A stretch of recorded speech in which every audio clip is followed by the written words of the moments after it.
Just a matter of hours ago, Standard & Poor's downgraded South Africa's power utility Eskom to junk status, which then leads to the inevitable question: where does a company go from here? What happens to its financing costs? And why is South Africa's government still silent about what assets it will sell in order to bail out Eskom? Several questions to answer tonight, and we're going to be getting right into it in Global Business Africa. Here's what else is on the roster.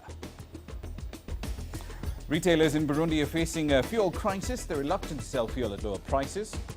And Somalia's forgotten shilling. When's the last time you heard of this currency?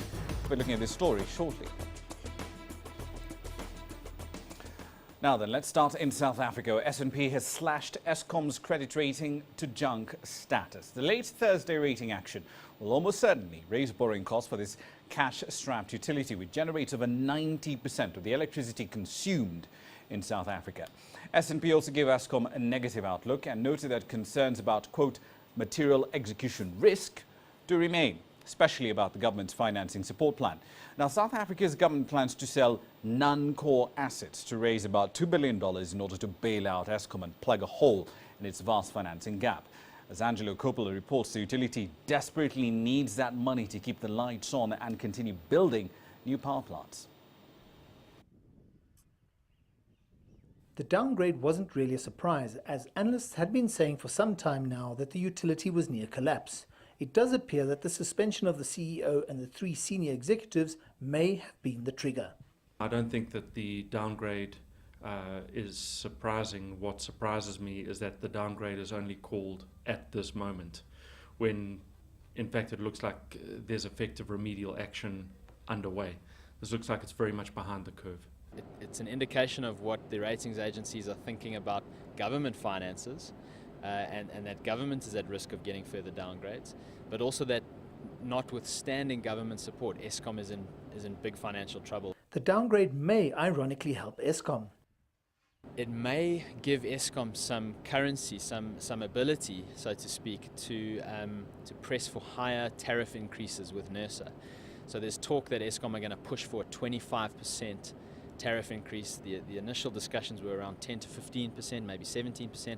So 25% is a big thing, and something like this downgrade may even help Eskom in that process. What the downgrade does is it removes the option of many investment managers from holding the stock. Keep in mind that this is the second downgrade. There was already a call which had taken Eskom down into junk status. Some analysts suggest that privatization is the solution to the country's electricity woes. That privatization process is absolutely vital, but how it gets approached and how it gets done, I think, is very key. And the historical evidence on that in different countries is mixed. The privatization isn't the magic cure. I don't think ownership matters. What matters is that you've got a pragmatic, effective, workable solution. I do wonder why the avenue hasn't been pursued to sell off the whole of Eskom and to use the raised funds to build a parallel Eskom. The government has acted to fix the crisis. Analysts suggest that the state isn't best placed to run the utility. Many are calling for complete or part privatization. But whichever way government handles the crisis, capacity remains constrained, and funding and capital just got more expensive. Conversely though, Eskom's future bonds will be cheaper and might offer opportunities to hungry fund managers. For CCTV, I'm Angelo Coppola in Johannesburg, South Africa. And that's exactly where he joined us from live right now. Angelo, 2013 August, Eskom borrowed $1 billion from the market at 6.75%. Earlier this year, it borrowed roughly the same amount of money at 7.125%. Given this downgrade, what effect does this have on Eskom's ability and the cost of servicing that debt? Well, Raman, you're showing the trend, and it's going to get worse because they're now in junk status. It's going to have a huge impact. It's going to be a lot more expensive to raise any capital from today onwards, or in fact from yesterday. And trying to raise bonds to pay off debt interest isn't really going to work because there are not going to be many takers in the markets, locally or internationally, that will be interested in any kind of a bond that's going to cover interest repayments. So we know that government plans to stand guarantee for its operational costs. That's for Eskom. But we do suppose that that includes the current debt. So they will have provision for that debt and the interest that's involved there, but they won't have provisioned for any increase in the quantum of the debt. So that means that government is probably going to have to increase the guarantee that they're going to have to support Eskom with. So there's no question that from yesterday onwards, Eskom's management's lives are going to get far more difficult. Raman? Indeed. Walk us through how future debt commitments, because after all, we keep talking about this massive financing gap that Eskom does face. How will that future financing plan and by extension the generation plan as well be affected by this downgrade? Well, everything rests on the government's initial idea that it was going to provide guarantees. So at the offset, I'm going to say it's going to have a minimal impact, provided the government maintains and funds that guarantee and is available when Eskom, and if Eskom needs some more money, they will be drawing down on occasion to meet those ongoing requirements, to meet the expansion plans. See, they may go to the market, but the problem is that those bonds, when they do go to market, are going to be mispriced. And as I said earlier, it might offer an opportunity, but ironically, it's NERSA that's probably going to come to the rescue of Eskom in the short term, because if they do get anywhere near the 25% tariff increases that they're looking for, it's going to take some of the pressure off Eskom. That decision, however, is going to have to go through a public participation process, and that's going to be a really bumpy ride because consumers here aren't ready for another big fat increase. Raman? Indeed, they're quite pissed off by the increases they've been facing for the last couple of years. We'll get back to the government commitment bit a little later. Moody's already has Eskom at junk status, a BA1 rating, I believe. Will Fitch follow suit and downgrade Eskom as well?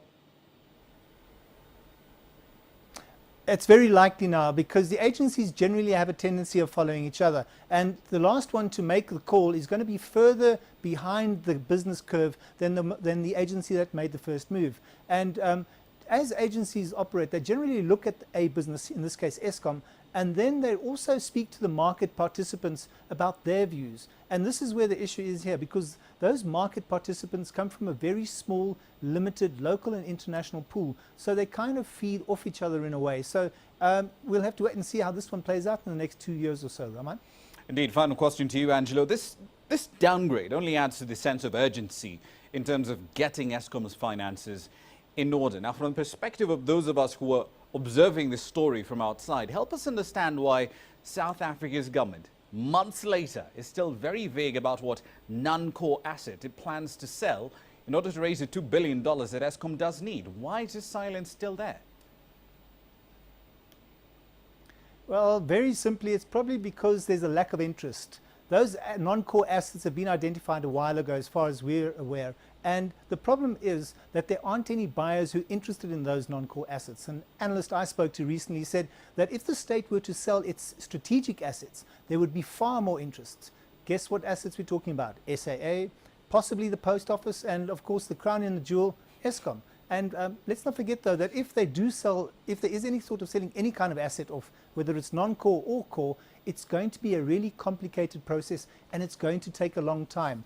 Certainly not in the next 6 to 9 months, unless government has been courting somebody on the quiet that we haven't heard about. So it's also got to be done right, and so they have to take their time. But let's also not forget that Eskom's also looking for another $5 billion on top of that $2 billion, and wait for it, there's one more, another $20 billion US for its third multi-year price determination. So we're looking at around $25 to $27 billion. Raman? It's a huge amount of money. Thankfully, though, the rolling blackouts in South Africa haven't interfered with our link. That was Angelo Kopner there live in Johannesburg. Let's take you to Burundi now. The apparent reluctance by some retailers to sell fuel at lower prices in the Central African country, despite the fall in global crude prices, has led to lengthy queues at fuel stations in the capital, Bujumbura. A government funding crisis is only making matters much, much worse. A decline in donor funding levels has compelled the government to raise taxes in order to make up for that shortfall in revenue. The financing crisis also essentially means that Burundi's government has been able to import fuel recently at lower prices. Now, with the government lowering fuel prices at the pump 3 times in the last couple of months, retailers have had to sell old stocks bought at high prices, effectively forcing them to take on losses. For consumers, on the other hand, they're the ultimate losers. The tax hike has diminished the impact of lower fuel prices, which they might have enjoyed. Recently, the price of fuel got lowered, but as a result, transport is at standstill. Services are paralyzed. Petrol stations have fuel. We don't understand why they do not deliver it. We'd like to know, All the vehicles are queuing there, but as you can see, there's no pump attendant. So we'll wait. We don't know what will happen. When's the last time you heard of, much less used, the Somali shilling? For most of us, it's measured in years, and there's a very good reason for that. It's the dollarization of Somalia's economy. Mobile banking, remittances, aid flows, you name it. Basically, every transaction in the country is done through the American dollar. As Mohammed Morgan reports, the situation in the country is so bad that no one can actually recall the last time the Somali shilling was even printed officially. Over the years, the dollar has become the preferred currency of trade in Somalia. Lack of regulation has devalued the shilling and raised the inflation levels. It is believed that there is no single Somali currency note left in the central bank. It doesn't come as a surprise that no one knows the last time the Somali shilling was printed. Traders therefore use only the dollar. The reason why we use the dollar in the trade instead of the shilling is because we are forced to. Ultimately, we would need the dollar when buying our stock from abroad. The Somali shilling is not even recognized abroad. Though the Central Bank of Somalia was reopened in 2009, it does not regulate the country's currency. The truth is, the exchange rate is not regulated by the Central Bank of Somalia. It is not even involved. It's the markets and businessmen that regulate currency at the moment. Exchange rates are generally controlled by traders and in shrewd ways that benefit their businesses. The Somali shilling has become weak and worn out. The Somali shilling has been eclipsed by the dollar. In fact, no one wants the Somali shilling anymore. Everyone wants to trade in dollars. That's because the Somali shilling is weak and worn out. But there's more. A recent decline in the exchange value of the dollar has affected the purchasing power of the locals. The past few months have seen fewer shillings traded per dollar without any major changes reflected in the prices of essential goods. $1 now goes for 20,000 Somali shillings, down from 24,000. The Somali shilling has no varying denominations. The biggest is a 1,000 shillings note. It's at the same time the smallest. But there's also one other big flaw. Though this currency is recognized as legal tender by the international community, it currently doesn't have an official exchange rate. So much has Somalia become dollarized that even mobile banking, which has eased trade and transactions, is only available in dollars. Remittances too, which are a critical lifeline in Somalia's economy, trade in dollars. Even government salaries are paid in dollars. The immediate government plan is to strengthen the shilling. There are, however, necessary preconditions. Key among them is to introduce a new Somali shilling and phase out the old currency. It may take time before the Somali shilling gains strength and is used as a major currency of trade. In the meantime, though, Somalia is stuck with the dollar.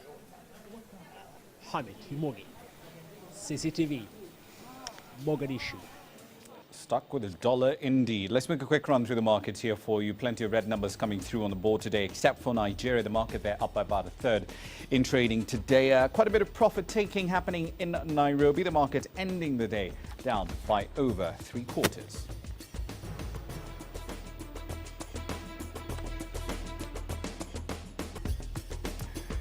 We'll be looking at Egypt's ambitious new plans for a new city that should be built in under 7 years when we come back.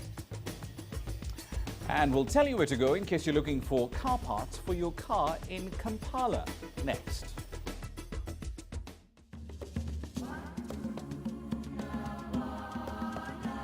Sustainable development and a commitment to developing partnerships with Africa. Some of the key phrases already used at the Africa Global Business Forum here in Dubai. There is a need for a predictable environment in which investors have to put their money.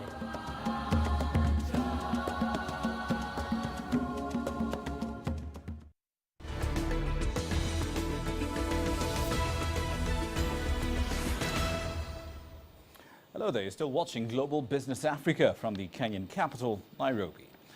Now, one of the topics that was discussed during Egypt's recent economic conference was the construction of an entirely new administrative capital east of Cairo. Nothing entirely new. The concept, Nigeria's done it, Tanzania as well. Now, this development, planned by Mohammed Alabar, a real estate tycoon, is expected to be wrapped up within 7 years. The initial startup cost, however, is staggering, $45 billion. The plan has elicited mixed reactions on the streets of the current capital, as Walter Karelsa reports. This is what Egypt's new administrative capital should look like upon completion. Built in the desert, far away from Cairo's congestion, real estate tycoon Mohammed Alabar plans to spend $300 billion building this ambitious city. With an airport bigger than London Heathrow and a building taller than the Eiffel Tower. The new capital will be the size of Singapore and will house government buildings, diplomatic missions and residential units. Officials and tycoons hail the idea of an administrative capital that would relocate government buildings and embassies outside of Cairo's perpetually choked roads and heavy pollution. Cairo's 20 million people are also expected to double in the next 40 years. 10 or 15 years from now, the population will have increased even more. So it's only normal that this is a wonderful, wonderful project. Also, the ministries and the embassies and most of the service-related bodies that are in downtown, when they are moved to a faraway place, they will lead to a required improvement in traffic and people will walk in safety and ease. The new capital city is a late decision. Here in Egypt, I don't know, but those in charge only start thinking after the problem has already happened. There should be future plans for the problems that are there. We should think for the future, not after the problem has already happened, to begin thinking on how to resolve it. So, it's a good decision, but it's very late. And while some might support this idea, others feel the money could be better spent on infrastructure in a country where 2/5 of the population live in or around the poverty line. Urban planners have already criticized the plan, saying it's unclear what kind of infrastructure will tie the new capital to Cairo proper. A big criticism of other new cities. Ill-conceived new cities designed to absorb some of Cairo's inhabitants have sprung up on the outskirts of the capital before, only for many to end up being mostly vacant or homes for the super rich. Walter Karelsa, CCTV. Now, a lively market in scrap car parts is proving to be an important source of employment in Uganda. Young mechanics are always finding ways of breaking down old cars and selling off the parts as spares. Hilary Esiga filed this report from Kampala. A bolt at a time. This car will be in pieces in a matter of hours. And other vehicles are constantly being ferried in here for disassembling.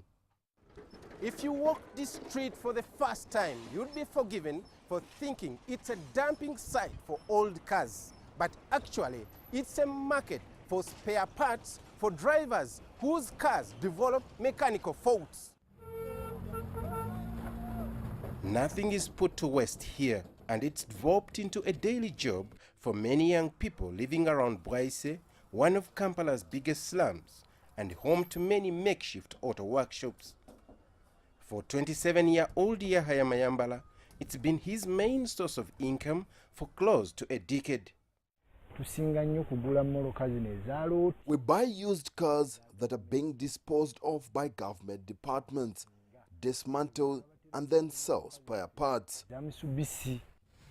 We find Eli Bigambo, a Kampala motorist, supervising bodywork maintenance for his dented car. He tells us new parts are costly, so he ends up here. When you go to Toyota, it's so expensive for most of us people.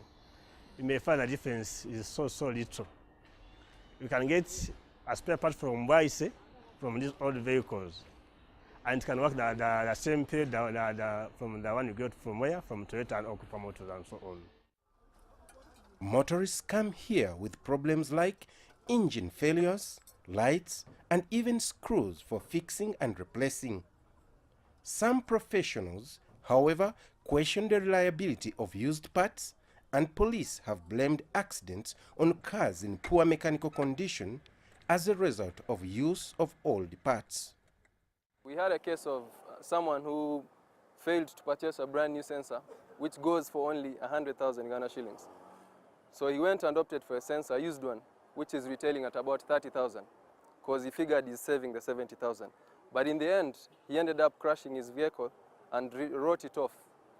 So he has incurred costs, the repair costs for the vehicle have totaled up to 4 million Uganda shillings. So you can imagine, you save 70,000 to spend 4 million. It's not worth it. These guys, we have no guarantee with them. It's true, it's not all that reliable, but in most cases, it can take you for even more than a year. There are no available official statistics of how many Ugandans fix cars with used auto parts, but the numbers are evidently high. And despite the safety fears, the burgeoning industry is providing employment opportunity for many young people. Hilara Isiga, CCTV, Kampala. Chinese smartphones are expanding the market share across several sub-Saharan African countries, and the expansion is driven to a very large extent by their pricing strategy, especially compared to firms like Samsung and Apple, which essentially position themselves as premium brands. As Girum Chala reports, Technomobile is enjoying some fairly positive sales in Ethiopia. In Ethiopia, these smartphones and gadgets are widely used by millions. The up-to-date phones, together with their beauty and reasonable price, have helped Tecno's products to lead the smartphone market in the country. Time to time, Tecno is producing new and modern technology phones. For Ethiopia, Tecno is very applicable. It matches the public's buying capacity. Tecno uses unique and localized apps for its phones for the Ethiopian and African markets. From local language and games to apps for farmers, these phones are favored by the locals for their friendly approach than any other smartphones in the market. We will develop some application for Ethiopia, especially, for example, language. Ethiopia has their special language, Amharic, Tigrinya, Oromifa. So we will develop import way for this language. Now there's in other smartphone, I don't think they have some Amharic input. Attracted by the 90+ million Ethiopians, the China-based mobile manufacturing company Tecno has opened its factory in Addis Ababa. Inaugurated almost 4 years ago, this plant is Africa's only smartphone factory for Tecno. Currently, some close to 700 locals got employed here. The knowledge and skill transfer is key for them. According to Ethio Telecom, Ethiopia's mobile penetration is 30% of the population. The good news is this market, especially in the rural areas, is doubling, and it won't take much time for people to transfer from using feature phones to smartphones in the nation. Fast-growing cities like Hawassa are the most attractive market areas for the Chinese smartphones. Because of the growth of the economy and the coverage of the 3G network, people here are spending their money on best quality phones, which in return is helping China-based smartphones to slowly but surely take over the #1 spot soon. Grumtara CCTV, Hawassa, Southern Ethiopia. As far as commodity prices are concerned, the yo-yo movement on Brent crude still does continue. The latest motivation factor, however, is the American dollar. It weakened fairly sharply in trading on Friday. The market's essentially still digesting the statement that came out from the Fed a little earlier in the week on Wednesday. Surprisingly dovish note apparently struck by the Federal Open Markets Committee. Now, entrepreneurs in Egypt's Sinai region are learning an entirely new set of tricks, or new trade, if you prefer, especially given the fact that the once thriving tourism-based economy there has to find an entirely new focus. Farms are now cropping up in places like Nuweiba, as the tourism industry shows little to no sign of revival after years of decline. On tonight's edition of Grassroots, we'll visit a former beach camp owner, Hassan Himet, who's taking the plunge into agriculture. Once full of holidaymakers, locals and foreigners, the beaches of Nuweiba are now deserted. For years, this part of Egypt's southern Sinai attracted Israelis wanting a short break, although seeking some all-year sun.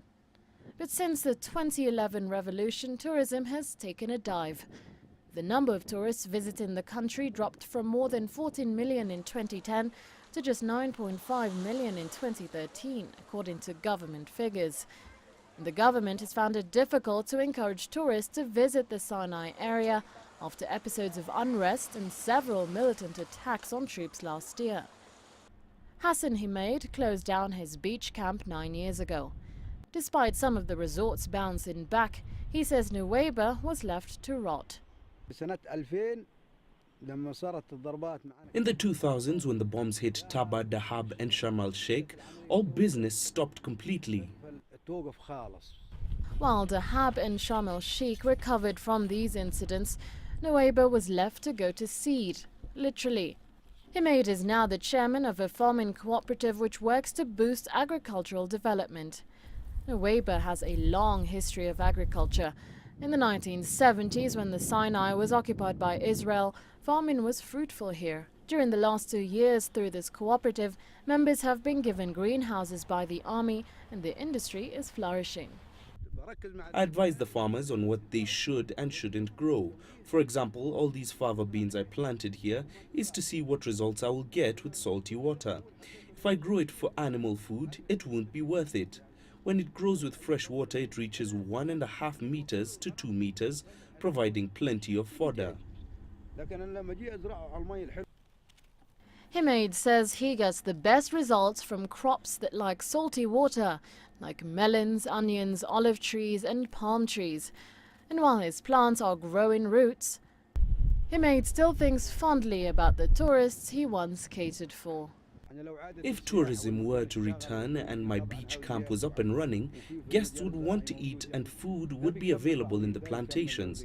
Both domains would work well together. Several large tourism investments were made at an economic conference last weekend, including $1 billion committed to a new tourism fund. For now, though, Himaid's beach huts will stay empty. Maria Galang, CCTV. Now let's focus on adaptation as well with regard to the currencies that we do track across Africa. The rand responding to the weakness in the dollar with gains today up about 2 percentage points or so. Two key dates to keep a very close eye on next week. March 24th, that's Tuesday, Nigeria and Morocco will set rates, and then later in the week on the 26th, it will be South Africa's turn to do the exact same thing. As usual, coverage of all those events will be right here, front and center on Global Business Africa. But that's it for this edition of the program. We like hearing what you think about what we do around here. Global Business Africa at cctv.com is the email to use. Facebook and Twitter, of course, are also our ports of call. We'll see you on Monday. Thank you for watching. I'm Ramanya.